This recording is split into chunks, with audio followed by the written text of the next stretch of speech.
Ya pemirsa, terima kasih Anda masih tetap setia bersama kami saudara dalam rangka memperingati Hari Ulang Tahun Tentara Republik Indonesia Kodam Iskandar Muda menggelar aksi donor darah. Donor darah tersebut berlangsung di Aula Makodam IM pada Selasa pagi. Donor darah tersebut dihadiri langsung oleh Pangdam Iskandar Muda Majen TNI Hasanuddin, pejabat utama Kodam IM dan prajurit TNI Polri.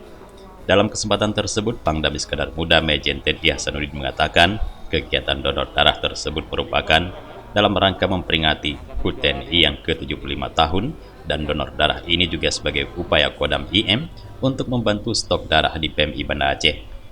Kegiatan donor darah diikuti oleh TNI Angkatan Darat, TNI Angkatan Udara, TNI Angkatan Laut, dan Polri serta masyarakat.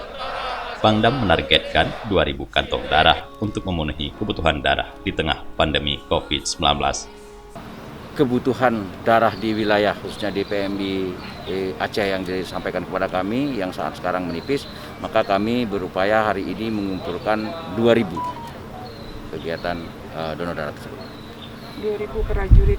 2.000 prajurit. 2.000 peserta. Jadi dari prajurit tadi saya sampaikan Angkatan Darat, Angkatan Laut, Angkatan Udara, Polri, ibu-ibunya juga, para istri dan keluarga dan masyarakat. Ini dari mana ini? Pangdam juga mengatakan aksi donor darah tersebut dilaksanakan di 3 tempat, yakni Makodam IM, Korem 011 Lila Wangsa Luksmawe, dan Korem 012 Teku Umar Melabuh Aceh Barat. Donor darah tersebut merupakan agenda rutin yang dilaksanakan oleh prajurit Kodam IM karena mengingat wabah pandemi COVID-19, pelaksanaan donor darah tetap mengedepankan protokol kesehatan. Dari Banda Aceh, Tim Liputan Aceh TV melaporkan.